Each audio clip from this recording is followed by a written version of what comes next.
इसको पूरी तरह से कि सर तन से जुदा वाली ही धमकी आपको मिली है। बिल्कुल, बिल्कुल ये शब्द दूसरे हो सकते हैं। भाव भी वही थे और बातें भी यही थी कि इसका तो काम तमाम कर देंगे, मार डालेंगे, या मुर्दाबाद के नारे भी लगाता है और दिखा के उंगली दिखा के बोलता है। नमस्कार, मैं हूं शुभेंद्र और आप देख रहे हैं 10 सीजी खबर। पत्रकार लोकतंत्र का चौथा स्तंभ जिसे कहा जाता है, ऐसा पत्रकार जो कि बिना किसी दुष्प्रभाव के, बिना किसी राग द्वेष के अपने काम को करता है और उसे अगर मिल जाए बीच चौराहे पे जान से मारने की धमकी, तो सोचो क्या होगा इस लोकतंत्र का। ये घटना हुई है और छत्तीसगढ़ जैसे शांतिपूर्ण वातावरण वाले प्रदेश में हुई है। बीच सड़क में ये घटना हुई है। ये घटना हुई है राष्ट्रबोध के संपादक पवन केसवानी के साथ, जिन्होंने कुछ दिन पहले एक घटना चलाई थी लैंड जिहाद के खिलाफ में। पहले भी उनको इस प्रकार की धमकियां मिल रही थी, पर आज उनको बीच चौराहे पर दो लोगों ने धमकी दी है। क्या कहा है, क्या पूरा वाकया है, आइए सुनते हैं खुद राष्ट्रबोध के संपादक पवन केसवानी से। पवन भैया, एक बड़ा विषय है, गंभीर विषय है। मेरे ख्याल से शायद पहले भी आपके साथ ऐसा हो चुका है, पर आज जो विषय हुआ वो क्या था? विगत 6 सितंबर को भिलाई में 5 लैंड जिहाद इससे संबंधित हमने एक खबर दिखाई थी। ग्राउंड रिपोर्टिंग थी मेरी खुद की। हमने जाके दिखाया था कि किस तरह से खास मानसिकता के लोग, जिहादी मानसिकता के लोग, मैंने ऐसे आरोप लगाए थे। आप जगह जगह जाके अवैध कब्जे कर रहे हैं।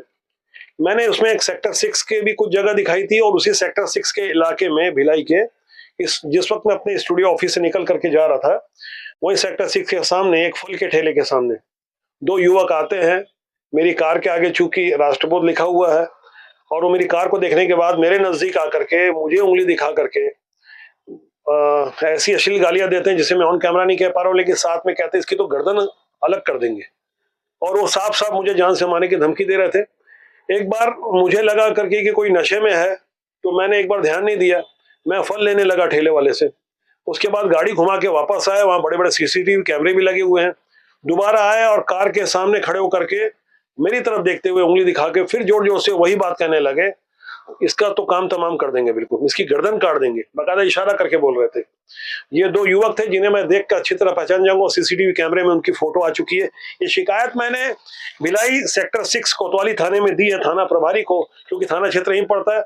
और बड़े अधिकारियों से बात की है, एडिशनल एसपी सुखनंदन राठौर और सत्यप्रकाश तिवारी जी को मैंने व्यक्तिगत रूप से बातें बताई है। और मुझे उम्मीद है कि ऐसे लोगों के खिलाफ कार्रवाई होगी और हम खबरों को लेके न डरने वाले हैं, ना उनके दबाव में आने वाले हैं। लैंड जिहाद अभी भी भिलाई में बड़ी मात्रा में चल रहा है। इसके विरुद्ध हम खबर भी दिखाएंगे और ऐसे लोगों के खिलाफ जब तक कार्रवाई नहीं होगी तो पत्रकार खुद को सुरक्षित महसूस नहीं करेगा। आपने कहा कि मुझे पहले ऐसा लगा कि शायद वो नशे में थे, तो क्या नशे में थे ऐसा कुछ लग रहा था, या ऐसी कुछ वाकई में उनका इंटेंशन नहीं था? कोई कैसा बीच सड़क में दिन दहाड़े कैसे कर सकता है? आमतौर पर जो नशे में रहता है, ये एक भिलाई में आमतौर पर नशाखोरी का एक प्रचलन है। मुझे ऐसा लगा कि शायद वो ऐसा हो सकता है। फिर मुझे बाद में ध्यान आया, जिस जगह मैं खड़ा हूँ वहीं पर सेक्टर 6 का 35 सड़क 35-36 का वही इलाका है जहाँ अवैध दरगाह और मजार बनी है। सबसे पहली खबर मैंने वहां से शुरू की थी और जिस तरह से वो युवक मुझे बता रहे थे वो उसी इलाके के हैं और बहुत जल्दी पकड़े जाएंगे, मुझे ऐसी पूरी पूरी उम्मीद है। और वो जगह और वो जो माहौल था उसे देखने के बाद, क्योंकि मेरे उस खबर के विरुद्ध 11 सितंबर को एक छावनी थाने का घेराव भी किया गया था। 300-400 की संख्या में मुस्लिम समुदाय के लोग थे और जिस तरह के नारे लगा रहे थे, जिस तरह से मुझे जान से मारने की धमकी दे रहे थे, तब भी मैंने शिकायत की थी, लेकिन उस शिकायत पे कोई कार्रवाई नहीं हुई। तो हो सकता है इसी कारण ऐसे लोगों का मनोबल बढ़ा होगा। ये मेरी दूसरी शिकायत है। या ऐसा कह सकते हैं इसको पूरी तरह से कि सर तन से जुदा वाली ही धमकी आपको मिली है। बिल्कुल, बिल्कुल ये शब्द दूसरे हो सकते हैं। भाव भी वही थे और बातें भी यही थी कि इसका तो काम तमाम कर देंगे, मार डालेंगे, या मुर्दाबाद के कोई नारे भी लगाता है और दिखा के उंगली दिखा के बोलता है इसको जान से मार डालेंगे। तो वो वही भाव होते हैं। सर तन से जुड़ा अर्थ भी वही होता है।